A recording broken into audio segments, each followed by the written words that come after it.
7편 1절부터 같이 8절까지 교독을 하겠습니다.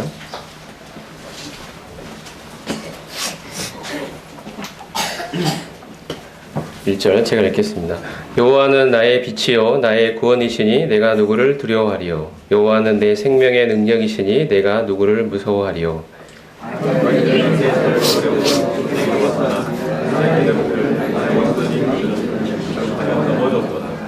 군대가 나를 대적하여 진칠지라도 내 마음이 두렵지 아니하며 전쟁이 일어나 나를 치려할지라도 나는 여전히 태연하리로다.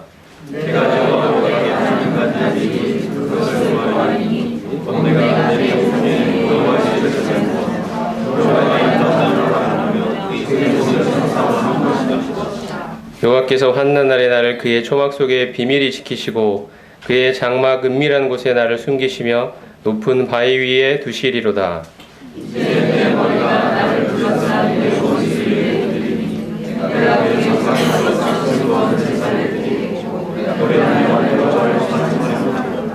여호와여 내가 소리내어 부르짖을 때에 들으시고 또한 나를 긍휼히 여기사 응답하소서.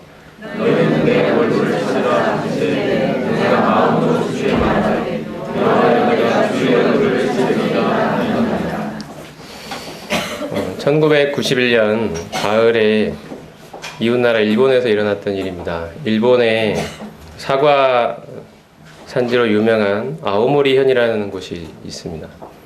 그곳에 사과 추수를 앞두고 있던 때에 가을에 엄청난 태풍이 불어서 그 사과의 90% 가까이가 다 떨어져 버렸다고 합니다.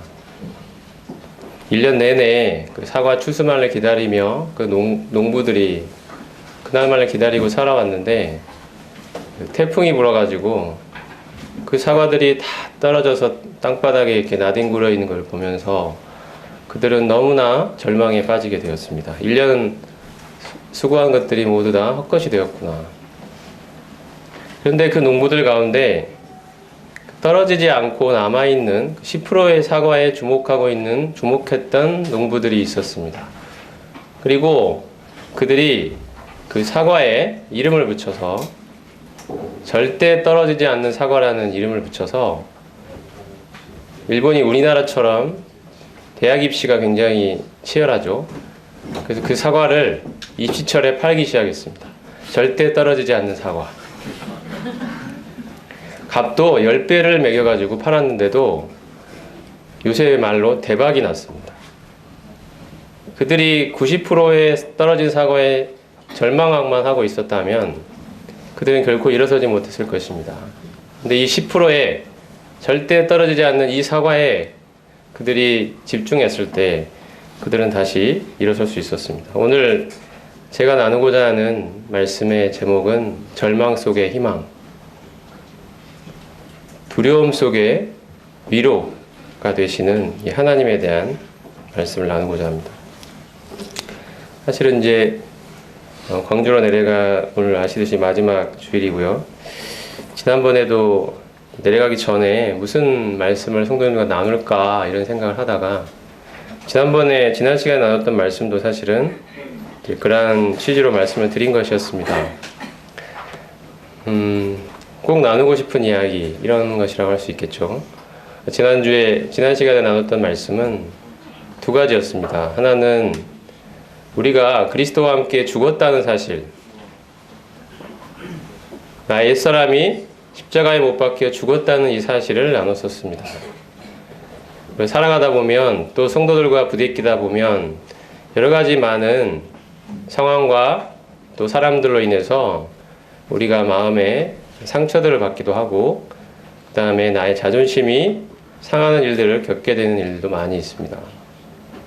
그럴 때 우리가 기억해야 될 것이 바로 내가 그리스도와 함께 이 나의 옛사람, 내가 높아지기를 원하고 나의 자존심을 세우는 이 옛사람이 십자가에 못 박혀 죽었다는 이 사실을 우리가 늘 기억하자는 말씀을 드렸습니다. 우리는 죄의 권세로부터 해방받은 사람들이다. 이 사실을 말씀을 드렸습니다.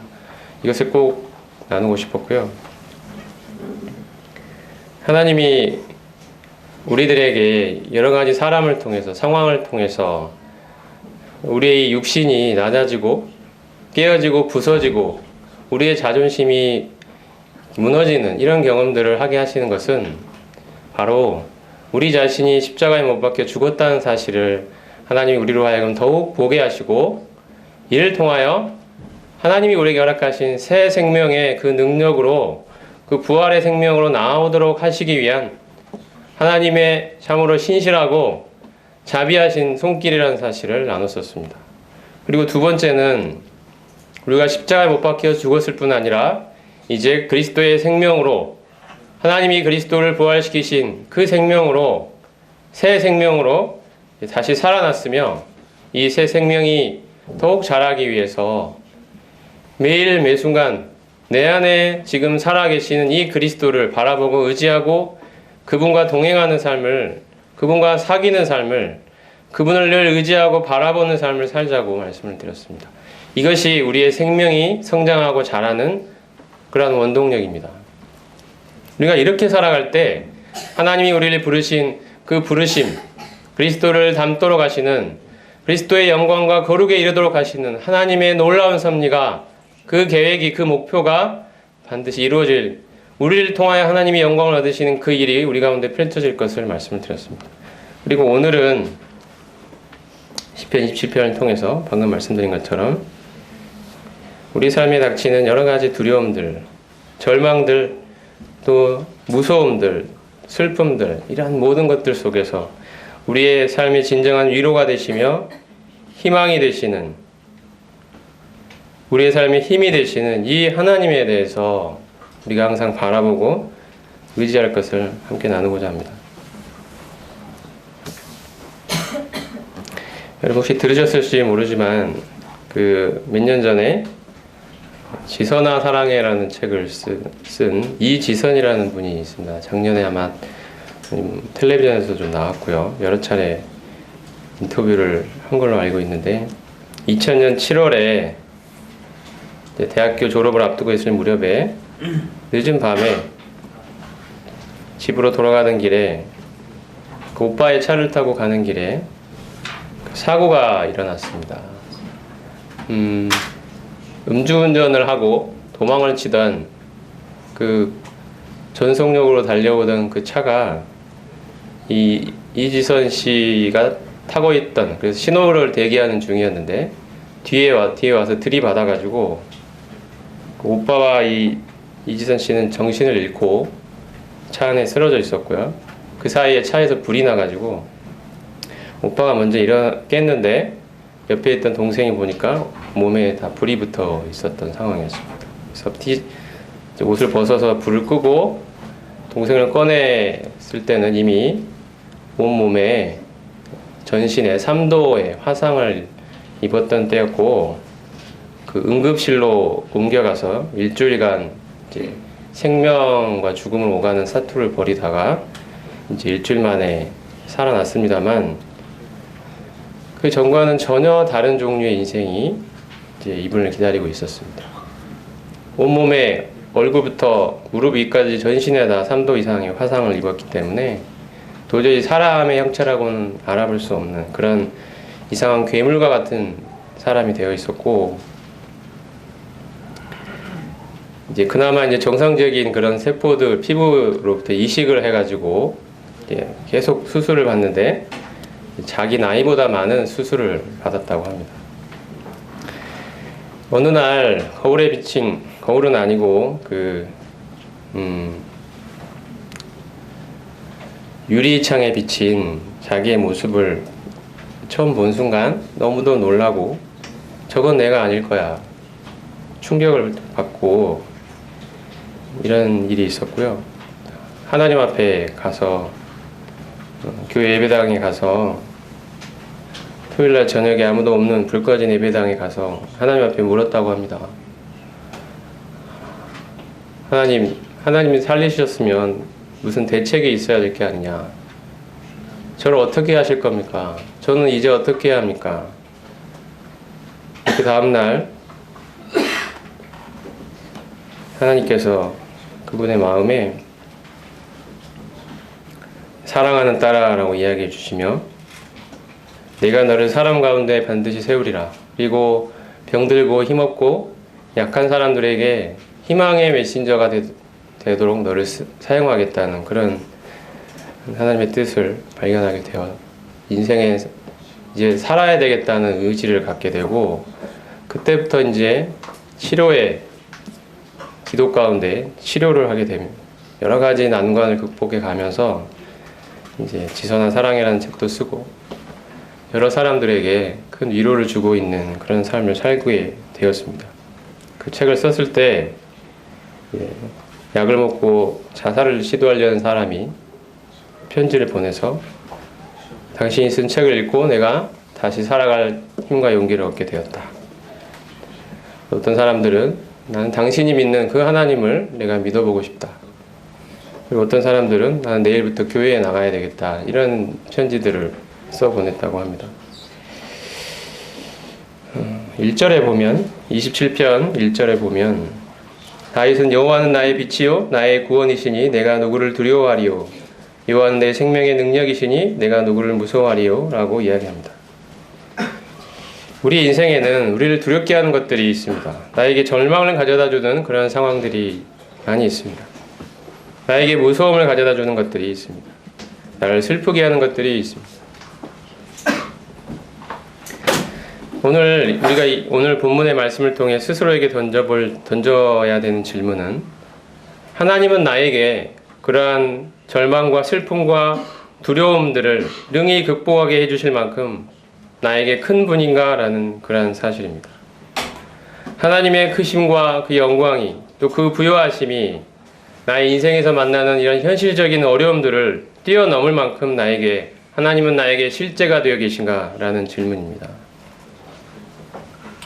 다윗은 1절에서 하나님의 크심과 하나님의 빛되심, 하나님의 생명의 능력 되심이 그의 현실의 삶에 닥치는 크나큰 두려움을 능히 극복하게 해줄 만큼 하나님 자신이 그에게 실제가 되어 있다라고 고백을 하고 있습니다. 이 고백이 바로 우리의 고백이 되기를 원합니다. 2절, 3절을 보면 다윗이 처해 있는 현실적인 어려움들이 열거가 되어 있습니다. 고난과 난관과 걱정거리들과 두려움거리들, 절망과 슬픔과 상처를 남겨다 주는 것들이 열거가 되어 있습니다. 2절과 3절에 나와 있는 이 악인들은 나를 대적하는 세상 사람들을 가리키고 있습니다. 세상은 큰 파도처럼 나를 덮쳐오고 때로는 나는 그 앞에서 한없이 무기력한 모습으로, 연약한 모습으로 두려움에 떨고 있는 나 자신을 바라보게 되는 경우가 많이 있습니다.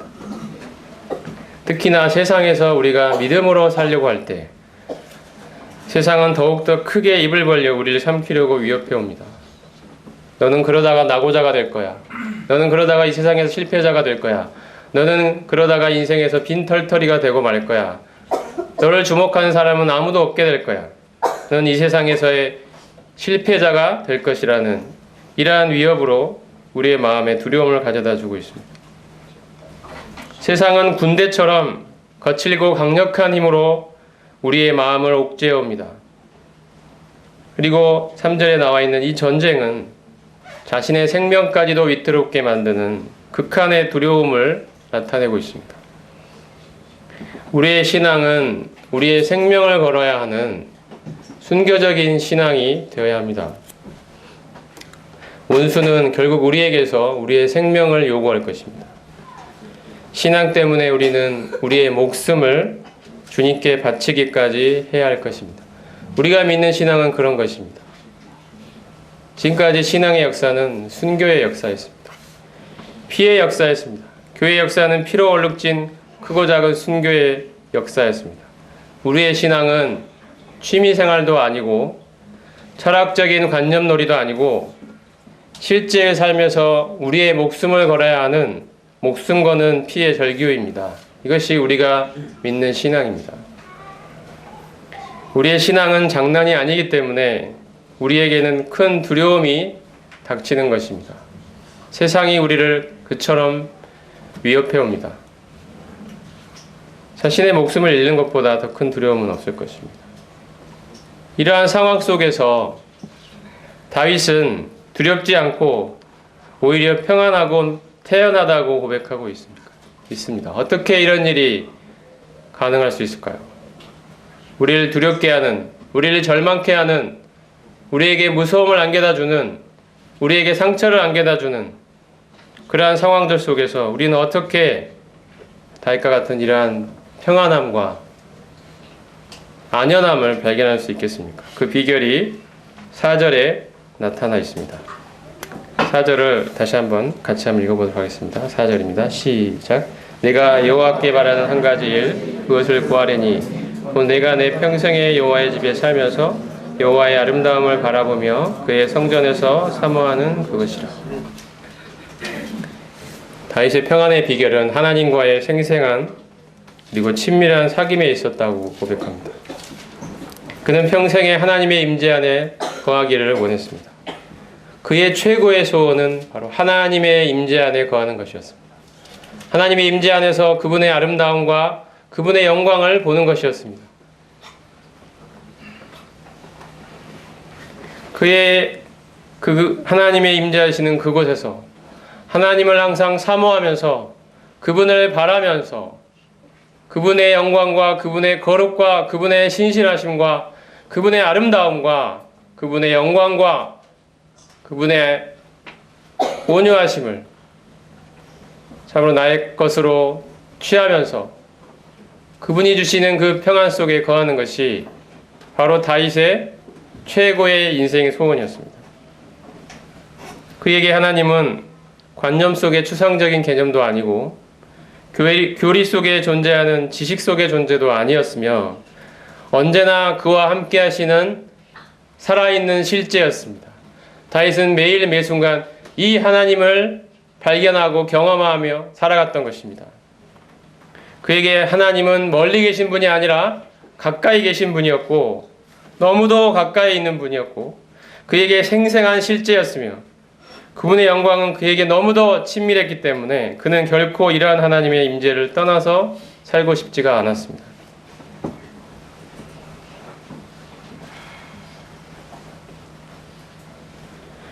하나님의 임재가 없는 삶은 살아도 사는 것이 아니고 죽은 것이나 다름없는 무가치하고 비참한 삶이었기 때문입니다. 그는 악인과 함께 첫날을 사는 것보다 하나님의 집에 문지기로 하루를 살고 싶다고 고백했습니다. 바로 이것이 하나님을 경험하며 살아갔던 우리 믿음의 선진들의 고백입니다. 이 하나님을 소유한 자의 특권입니다. 이 하나님의 영광을 본 사람이 고백하는 그 놀라운 고백입니다. 나의 삶에는 이 전쟁과도 같은 극한의 두려움이 이 원수들이 나를 집어삼키려고 닥쳐드는 이 두렵고 떨리는 이러한 실제적인 삶의 이러한 고난 속에서 시련 속에서 두려움 속에서 절망 속에서 나에겐 이 하나님이 계시기 때문에 이 하나님으로 말미암아 나는 태어나리로다. 나의 인생은 하나님 손에 있다는 사실을 고백합니다. 내가 나의 평생의 제일 최고의 소원은 바로 이 하나님의 임재 안에서 이 하나님을 바라보며 그분을 사모하며 그분의 영광에 갇혀서 살아가는 것이라고 고백하고 있는 것입니다. 그 외에는 더 이상 어떤 것도 필요치 않았습니다. 하나님만 나에게 충만하게 계시되고 경험되고 교제될 수 있다면 다른 어떤 것도 그에게는 필요치 않았습니다. 하나님은 오늘날 우리에게도 이처럼 생생한 실제가 되어 계십니까? 저 멀리 계신 분이 아니라 나와 이처럼 가까운 분이 되어 계십니까? 이 하나님만 있다면 내게 닥치는 이 수많은 두려움과 걱정들 속에서도 넉넉히 그것들을 이기고 이 하나님을 소유한 자의 풍성함과 풍요로움과 이 기쁨과 영광 속에 감격하며 살아갈 수 있을 것이라고 내 영혼의 만족이 여기에 있다고 우리는 고백할 수 있습니까? 하나님은 지금 이 시간 우리에게 이 질문을 하고 계십니다. 나는 너에게 이처럼 친밀한 존재냐? 나는 너에게 이처럼 너의 실제가 되어 있느냐? 나는 이처럼 너에게 생생한 존재가 되어 있느냐고 하나님이 우리에게 물으시고 계십니다. 시편 63편 1절에서 7절 말씀을 한번 손을 넣으시고 시편 63편을 같이 한번 보겠습니다. 하나님이여 주는 나의 하나님이시라. 내가 간절히 주를 찾되 물이 없어 마르고 황폐한 땅에서 내 영혼이 주를 갈망하며 내 육체가 주를 앙모하나이다. 내가 주의 권능과 영광을 보기 위하여 이와 같이 성소에서 주를 바라보았나이다. 주의 인자하심이 생명보다 나으므로 내 입술이 주를 찬양할 것이라. 이러므로 나의 평생에 주를 송축하며 주의 이름으로 말미암아 나의 손을 들리이다. 골수와 기름진 것을 먹은 것 같이 나의 영혼이 만족할 것이라. 나의 입이 기쁜 입술로 주를 찬송하되 내가 나의 침상에서 주를 기억하며 새벽에 주의 말씀을 작은 소리로 읊조릴 때 하오리니 주는 나의 도움이 되셨음이라. 내가 주의 날개 그늘에서 즐겁게 부르리이다. 이 시편은 다윗이 유다 광야에 있을 때 기록한 시편이라고 되어 있습니다. 아마 이 시편이 기록되었을 때 당시 다윗이 처했던 상황은 유다 광야에서 사울에게 쫓기면서 늘 생명의 위협 가운데 살아갔었을 때의 경험일 것입니다. 그는 늘 생명의 위협 속에서 불안과 두려움과 메마름과 황폐한 환경 가운데 거하고 있었습니다. 근데 다윗은 이럴 때 하나님을 찾았습니다. 그의 생수의 근원 되시는 하나님의 이름을 불렀고 살아계신 하나님의 영광과 임재를 사모했습니다. 그는 침상에서 주를 기억했고 새벽에 주의 말씀을 묵상했다고 고백하고 있습니다. 그렇게 했을 때 하나님은 그의 갈급한 영혼을 생수의 강물로 충만히 채워주셨습니다. 하나님 자신을 그에게 충만하게 계시해 주셨습니다. 하나님이 그에게 얼마나 놀라운 존재인지 알려주셨습니다. 그가 하나님과 나눴던 그 어느 누구도 알지 못하는 그 새벽의 교제 속에서, 그 침상에서의 교제 속에서, 그의 매일 매순간 하나님 앞에 엎드렸던 그 순간들마다 하나님은 그에게 너무도 생생한 실제가 되어 주셨습니다. 이 하나님을 내가 모시고 살아가고 있으니 나에게 닥치는 이 황폐한 환경과 메마른 이 유다 광야의 이 생명의 위협을 늘 겪으며 살아가야 하는 이 불안과 두려움 속에서라도 나는 하나님이 얼마나 나에게 이 하나님은 소중한 분이시며 친밀한 분이시며 나에게 가까운 분이시며 나에게 살아계신 실제인가를 다윗은 늘 경험하며 고백하며 살아갔던 것입니다. 이 경험을, 이 하나님을 소유한 자의 이 특권을 다윗은 누리면서 살아갔습니다. 이것을 경험하면 경험할수록 우리는 더욱더 하나님께 가까이 끌립니다. 하나님은 당신이 더욱 나에게 소중한 분이 되어 주십시오. 당신의 그 영광과 아름다움을 더욱 보기를 원합니다. 하나님 당신 안에 더욱 충만히 잠기기를 원합니다. 하나님 당신의 어떠함을 더욱 나에게 보여 주십시오. 이것은 교리도 아니요 지식도 아니요 나에게 살아있는 영적인 실제입니다. 하나님, 이 하나님, 살아계신 하나님을 나에게, 하나님 당신을 하나님 나에게 나타내 주십시오. 이러한 우리 영혼의 갈증이 우리 안에는 있습니다. 하나님은 이 영혼의 갈증을, 이 불안과 두려움, 절망 속에서 우리 영혼의 이 갈증을 하나님이 친히 깨워주십니다. 하나님은 말씀해 주십니다. 나를 찾으라고. 하나님은 우리 영혼 안에 말씀해 주십니다. 이런 상황 속에서 나를 찾으라. 내가 너의 안에 가까이 있지 않느냐. 하나님이 말씀해 주십니다. 나를 부르라. 나를 찾으라. 내가 너의 만족이 되어주겠다. 내가 너의 평안이 되어주겠다. 내가 너의 생명이 되어주겠다. 내가 너의 기쁨이 되어주겠다. 하나님은 우리에게 말씀해 주십니다. 이 하나님을 경험한 사람, 이 어떠한 천하의 어떤 것과도 바꿀 수 없는 이 보물을 얻은 자야. 이것이 바로 성도들입니다.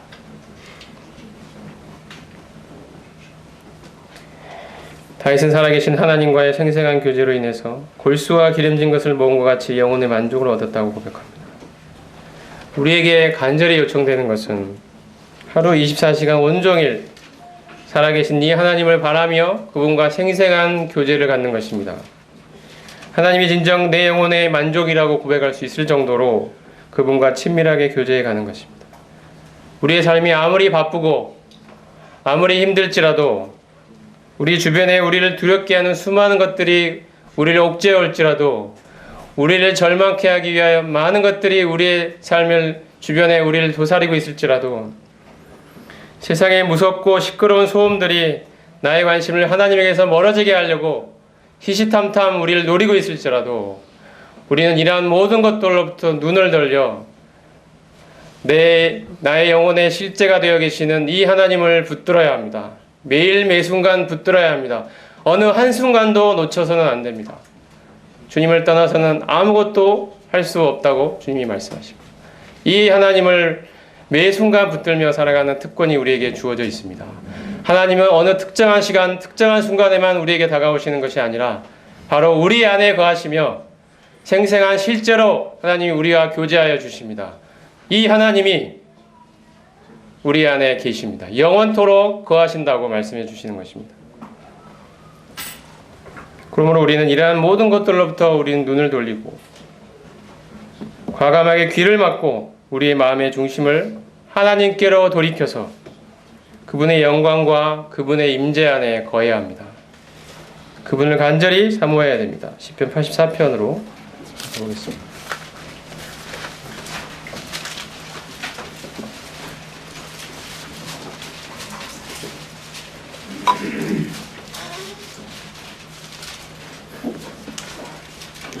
(1절에서) (6절까지) 읽어드리겠습니다. 만군의 여호와여, 주의 장막이 어찌 그리 사랑스러운지요.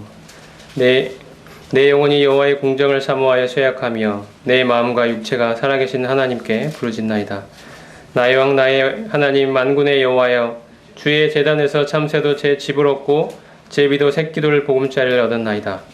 주의 집에 사는 자들은 복이 있나니 그들이 항상 주를 찬송하리이다. 주께 힘을 얻고 그 마음에 시온에 데려가 있는 자는 복이 있나이다. 그들이 눈물 골짜기로 지나갈 때에 그곳에 많은 샘이 있을 것이며 이른 비가 복을 채워주나이다.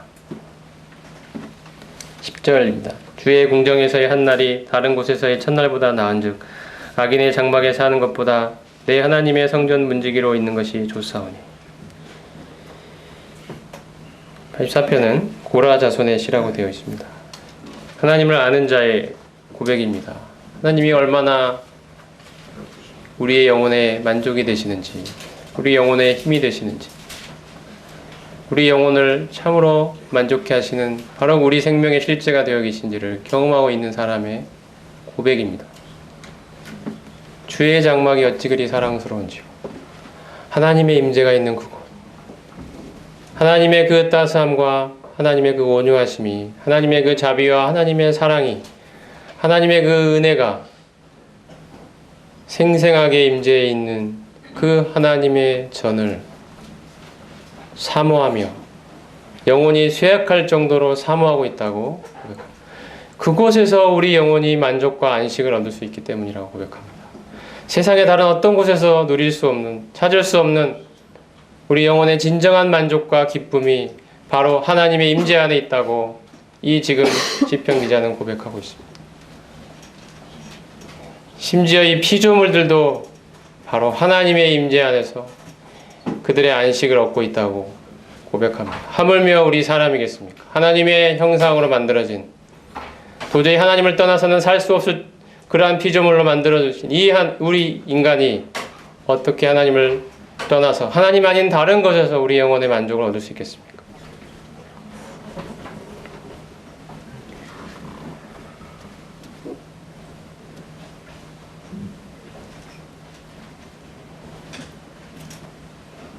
다시 시편 27편으로 오시겠습니다.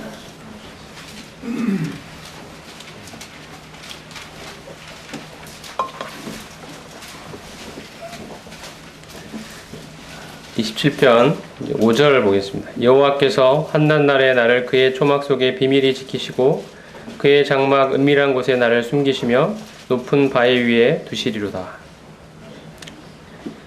우리의 인생에 많은 환난이 닥칠지라도 살아계신 하나님과의 생생한 교제 가운데 있는 사람은 하나님 안에서 하나님이 주시는 이 위로와 보호를, 말씀에 있는 것처럼 전능자의 보호를 발견하게 됩니다. 우리 인생의 여러 문제를 해결받을 수 있는 유일한 곳은 바로 하나님의 품입니다. 전능자의 그늘밖에 없습니다. 시편 91편 1절에서도 시편 기자는 이렇게 고백합니다. 제가 읽어드리겠습니다. 지존자의 은밀한 곳에 거주하며 전능자의 그늘 아래에 사는 자여, 나는 여호와를 향하여 말하기를 그는 나의 피난처요 나의 요새요 내가 의뢰하는 하나님이라 하리니. 전능자의 그늘에 거하는 하나님의 그 임재와 보호 아래에 있는 자의 고백입니다. 옛날에 제가 들은 이야기입니다만 오래전에 평안이라는 것을 주제로 사진전이 열린 적이 있었다고 합니다. 많은 사람들이 사진을 출품했습니다. 평안이라는 주제. 여러분은 평안이라는 주제로 사진을 낸다면 어떤 장면을 찍어서 보내시겠습니까? 저 고요한 호수가 있고 거기에 잔잔한 물가에 아름다운 집 한 채가 거기에 지어져 있는 그런 장면을 찍어서 보내시겠습니까? 저 넓은 황금 들판에 해가 뉘엿뉘엿 저물어가는 그 석양을 찍어서 보내시겠습니까? 평안이라는 이 주제를 여러분이 사진 안에 담아낸다면 어떠한 장면을 여러분은 찍어서 보내실 수 있겠습니까? 이 사진전에서 대상을 받았던 그 작품은 바닷가, 큰 파도가 몰아치는 그 바닷가에 그 바위 틈에 작은 새가 이렇게 들어가서 몸을 이렇게 보호받고 있는 그런 장면을 찍은 사진이 있었는데요. 이 사진이 대상을 받았다고. 그리스도인이 세상에서 발견하는 평안은 결코 삶에 아무런 문제가 없고 잔잔한 물가 같은 그런 곳에서 발견하는 것이 아닙니다. 이 집채와 같은 파도가 우리 인생에 덮쳐오고 참으로 그 파도로 인해서 걱정과 두려움과 때로는 절망이 우리 삶에 엄습해오는 그런 상황 속에서 바로 이 전능자의 그늘 아래에 있는 그 보호 가운데 있는 그 심령이 발견하는 그 평안이 성경에서 말씀하는 진정한 평안입니다. 하나님이 약속하신 평안은 바로 이런 평안입니다. 우리의 삶에 아무런 문제가 없게 해주겠다고 하나님 약속하신 적이 없습니다. 하나님은 그런 어려움 속에서도 내가 너의 그늘이 되어주겠다고 하나님은 약속하고 계십니다. 이 하나님을 소유한 자들이 바로 우리들입니다. 다윗이 발견했던, 시편 기자들이 발견했던 그 하나님, 전능자의 그늘, 그 안에 거하는 자의 축복을 노래했던 그 수많은 믿음의 선진들이 발견했던 그 하나님, 그 동일한 하나님을 우리도 지금 소유하고 있습니다. 그 하나님이 이제 우리 안에 거하고 계십니다. 영원토록 거하십니다. 이 하나님을 소유하고 이 하나님과 늘 생생하게 교제하며 사귀며 이 하나님과 동행해 가는 삶의 축복이 바로 우리 가운데 주어져 있습니다.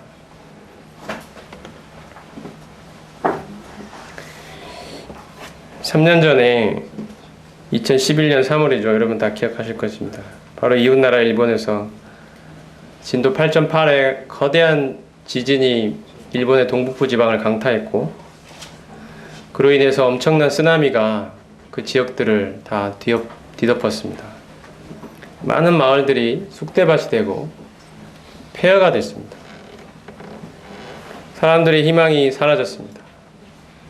그들이 살았던 그 집이 어느 순간 다 없어져 버렸습니다. 많은 사람들이 휩쓸려 떠내려갔습니다. 제가 이제 그 당시에 그 사건을 겪고 난 후에 일본에 있는 그리스도인들의 간증을 본 적이 있는데요. 그 그리스도인들이 고백합니다. 자기들이 있었던 그 하나님을 예배했던 그 예배당 건물도 완전히 쓸려가서 형체도 남아있지 않은 그런 상황이었습니다.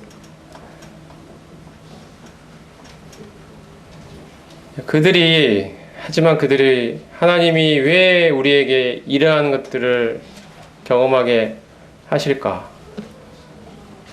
그들이 하나님 앞에 기도했을 때 그들이 발견했던 것은 이 영적으로 폐허와도 같은 이 일본 땅에 바로 하나님께서 이 그리스도인들을 통하여 복음의 불길을 일으키시고 그들의 영혼을 다시 살려내시기 위하여 그리스도인들을 더욱 깨끗하게 하시고 그들이 이러한 어려움 가운데 있는 이웃들을 향하여 사랑으로 나아가고 기도로 나아가고 그들을 향하여 도움의 손길로 나아갈 때 일본 사람들이 마음을 열고 더 하나님을 받아들이는 이 통로가 되도록 하시기 위하여 바로 일본에 이런 엄청난 재앙을 허락하시고 그 가운데서 희망의 불꽃으로 이 그리스도인들을 사용하려 하신다는 이런 것들을 발견해 가면서 그들이 오히려 하나님께 감사하고 저 무너져 있는 예배당터를 바라보면서 하나님이 다시 이곳을 영적으로 다시 일으켜 세우실 것을 바라보는 그 믿음으로 그들이 하나님 앞에 기도하고 찬양하고 절망 가운데 있는 그 주변의 이웃들을 향하여 사랑의 손길을 베풀고 있는 그들 역시 집의 터전을 잃었음에도 하나님 앞에 나아가고 있는 그들의 모습을 간증을 통해 보면서 정말 이것이 사람들이 더 이상 희망이 없다고 하는 곳에서 바로 하나님을 소유한 자가 발견하는 하나님으로 말미암은 그 희망, 하나님이 품게 하시는 그 비전, 하나님이 우리 가운데 주시는 그 위로와 평안을 발견한 자의 삶을 하나님이 살아가게 하시는 이 모습들을 보게 됩니다. 하나님이 오늘날 우리의 삶에도 크고 작은 개인적으로 혹은 사회적으로 여러 가지 어려움들과 상황과 환경들이 우리를 기다리고 있습니다. 우리 스스로에게 대한 절망이 있을 수도 있습니다. 많은 실패들이 있었을 수도 있습니다. 우리를 슬프게 하는 많은 것들이 있습니다. 우리를 두렵게 하는 많은 것들이 있습니다. 이 가운데서 우리는 어떻게 해야 되겠습니까? 하나님 오늘 이 시간 말씀하시는 것은 바로 전능자의 그늘 안으로 들어오라는 것입니다. 하나님이 주시는 위로를 발견하라는 것입니다. 하나님 그분 자신이 우리에게 어떤 분인지를 보라는 것입니다. 하나님이 늘 나와 함께하고 계시는 분이시라는 사실을 보도록 하나님이 오늘 우리 마음에 우리 영혼에 말씀하여 주고 계십니다. 그러므로 시편 27편 8절에 다윗은 이렇게 고백합니다. 너희는 내 얼굴을 찾으라 하실 때에 내가 마음으로 주께 말하되 여호와여 내가 주의 얼굴을 찾으리이다 하였나이다. 하나님은 지금도 변함없이 우리에게 자신의 얼굴을 찾으라고 우리를 초청하고 계십니다. 하나님께서 내 삶에 어려움을 주시고 때로는 어두운 골짜기를 지나도록 하시는 것은 우리로 하여금 세상에서 눈을 돌려 또는 자신에게서 눈을 돌려 살아계신 하나님의 얼굴을 구하라는 하나님의 자비하신 음성입니다. 하나님의 얼굴에서 우리는 그분의 아름다우심과 그분의 존귀하심과 그분의 영광과 그분의 위로를 발견합니다. 그분의 사랑을 발견합니다. 그 깊이를 보게 되는 것입니다. 그분의 우리 인생을 향한 변함없는 성실하심, 신실하심을 발견하게 됩니다. 이것을 발견한 사람은 그 어떠한 파도가 밀려와도 그 어떠한 눈물의 골짜기를 지난다 할지라도 그곳에서 바로 생명을 발견하는 것입니다. 하나님이 주시는 영혼의 만족을 발견하는 것입니다.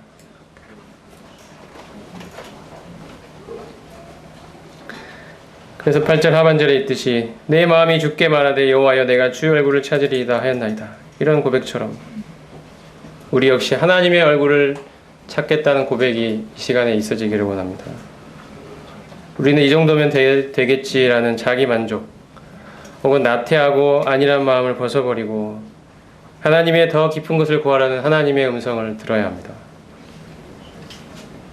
지금 내 신앙생활의 수준에 만족해버린 사람은 하나님의 얼굴을 봄을 통해 하나님으로 충만해지는 영혼의 만족과 기쁨을 더욱 누리기 어려울 것입니다. 우리는 습관적인 신앙생활에서 벗어나 자기를 깨뜨리고 하나님으로 채워져야 합니다. 이렇게 되고자 하면 두려움을 느낄 수도 있습니다. 내 삶의 모든 순간, 모든 나의 관심, 나의 모든 생각, 내 마음들을 모두 다 하나님께 바치려는 결단이 필요합니다. 내 삶의 그 어떠한 틈도 하나님이 아닌 어떠한 것이 채우도록 허용하지 않겠다는 우리 영혼의 결단이 필요합니다. 하나님은 그곳마저 내가 채우겠다고 하나님이 말씀하고 계시는 것입니다. 내 삶의 모든 시간과 모든 관심과 내 인생 전체가 통째로 하나님께 바쳐지는 제물이 되는 삶을 하나님은 우리에게 요구하고 계십니다. 그 삶을 하나님이 우리에게 바라고 계십니다. 하나님이 이 시간 우리의 심령에 말씀하고 계십니다. 내가 채우겠다고 말씀하십니다. 우리 영혼의 빈자리, 그곳에 바로 하나님의 충만하신 임재가, 하나님의 그 따뜻하신 손길이, 전능자의 그 그늘 안에 거하는 자의 그 평안으로 하나님이 채워주시겠다고 우리 영혼에게 지금 말씀하여 주십니다.